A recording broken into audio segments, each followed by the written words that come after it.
కృష్ణ జై. కృష్ణుడు ప్రతిజ్ఞాభంగం చేసి చక్రం పట్టుకున్నాడని లోకం చెప్పుకుంటుంది. నా పరువు పోతుంది, బావా బావా వచ్చేయి బావా వచ్చేయి బావా అని వెంటపడుతున్నాడు. వెనక్కి తిరిగి అర్జునుడితోటి, నీ జోలికి వస్తాడా, నిన్ను ఇలా కొడతాడా భీష్మాచార్యుల వారు? ఏమనుకుంటున్నాడు చూడు, ఇవాళ ఏం చేస్తాను, కరికి లంఘించు సింహంబు కరణి మెరచి నేడు భీష్ముని చంపుదు నిన్ను కాపు.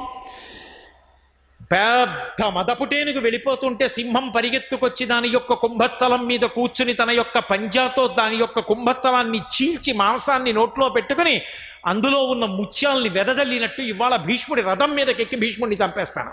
ఏమనుకుంటున్నాడు? కరికి లంఘించు సింహంబు కరణి మెరసి నేడు భీష్ముని చంపుదు నిన్ను కాకు. విడువు మర్జునయటంచు మద్ది శిఖవృష్టి తెరలి తనుదించు దేవుండు దిక్కు నాకు.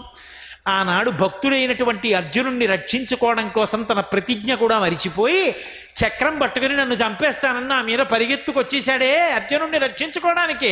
ఆ భక్తవరుదుడైన కృష్ణ భగవానుడికి నమస్కరిస్తున్నానన్నాడు. ఎవరు?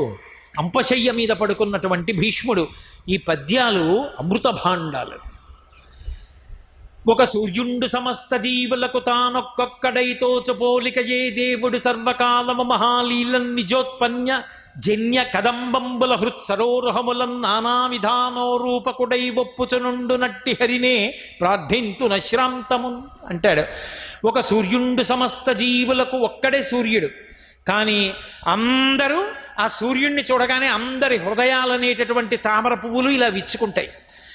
అడిగో సూర్యుడు అని ఆ సూర్యకిరణములు పడితే ఇంతమంది హృదయముల యొక్క తామరనబడేటటువంటి విచ్చుకునేటట్టు చెయ్యగలిగినటువంటి ఆ ఒక్క సూర్యుడు లాంటి కృష్ణుడు అందరి హృత్పుండరీకముల యందు ఉన్నాడు.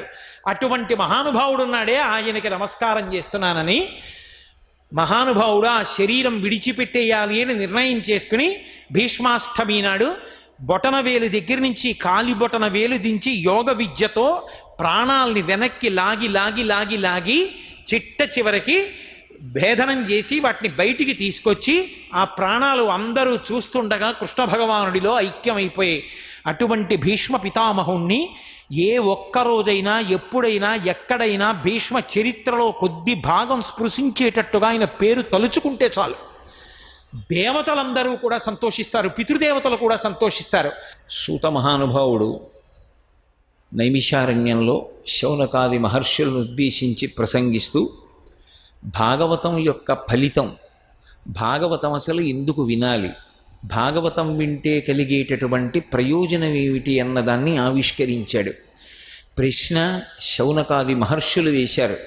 అలసులు మందబుద్ధియుతులు అల్పతరాయువులుగ్రరోగ సంకలితులు మందభాగ్యులు సుకర్మములివ్వియు చెయ్యజాలరీ కలియుగమందు మానవులు కావున ఎయ్యిది సర్వసౌఖ్యమయ్యలవడు ఏమిటంబడము ఆత్మకు శాంతి మునీంద్ర చెప్పవే అని అడిగారు.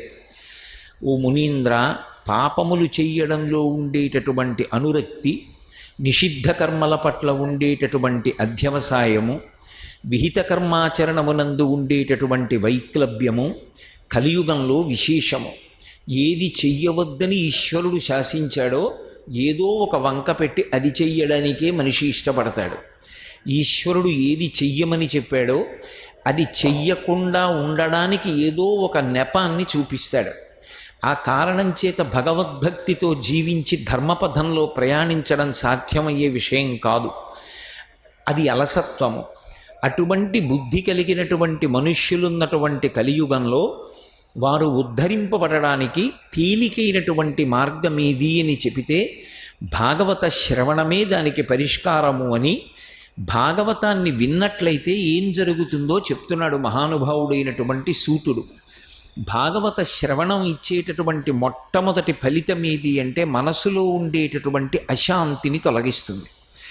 అశాంతి దేని వలన కలుగుతుంది? రజోగుణ తమోగుణముల యొక్క విజృంభణం చేత నిరంతరము అశాంతి కలుగుతుంది.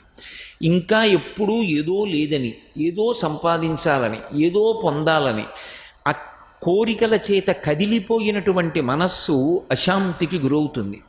ఆ అశాంతి తొలగడానికి కారణం ఏది శాంతికి ఆలవాలమో దాన్ని పట్టుకోవాలి. శాంతికి ఆలవాలము భగవత్ స్వరూపము.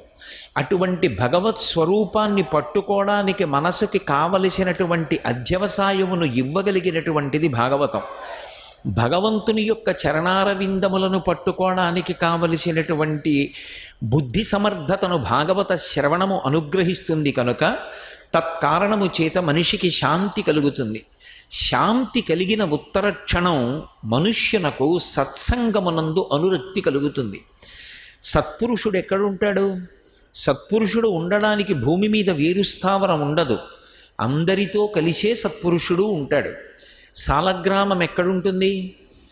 సాలగ్రామము కూడా అన్ని రాళ్లతో పాటు గులకరాళ్లలోనే ఉంటుంది.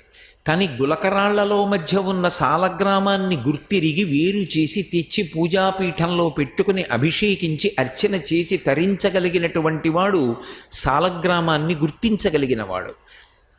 అలా తన చుట్టూ ఉన్నటువంటి సమాజంలోనే నిరంతరము భగవంతునికి సంబంధించినటువంటి స్మరణల చేత సంతృప్తితో జీవితాన్ని గడుపుతున్నటువంటి పరమభాగవతోత్తములైనటువంటి వ్యక్తుల్ని గుర్తించి వారి యొక్క సంగము చేత వారితో స్నేహము చేసి వారితో కలిసి ఉండి వారు తనని చూసి గుర్తుపట్టి తన పక్కకు చేర్చుకునేటటువంటి అవకాశము కలిగేటట్టుగా ప్రవర్తించి ఆ సత్పురుష సహవాసమును పొందుతాడు.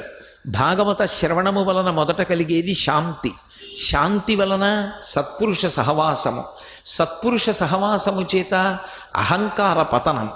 అహంకారము అసలు ఎవ్వరూ ఏ విధమైనటువంటి శిక్షణ ఇవ్వవలసినటువంటి అవసరం లేకుండా జన్మతః కలుగుతుంది. నా అంత వాణ్ణి నేనని ఇలా చూపిస్తాడు. నా అంత వాణ్ణి నేను అని ఇలా చూపించడంలో ఎవరి ముందు తల వంచలేడు. తల వంచడం చాలా గొప్ప విషయం, అంత తేలికైనటువంటి విషయం కాదది. సర్వం శ్రీ ఉమామహేశ్వర పరబ్రహ్మార్పణమస్తు. స్వస్తి.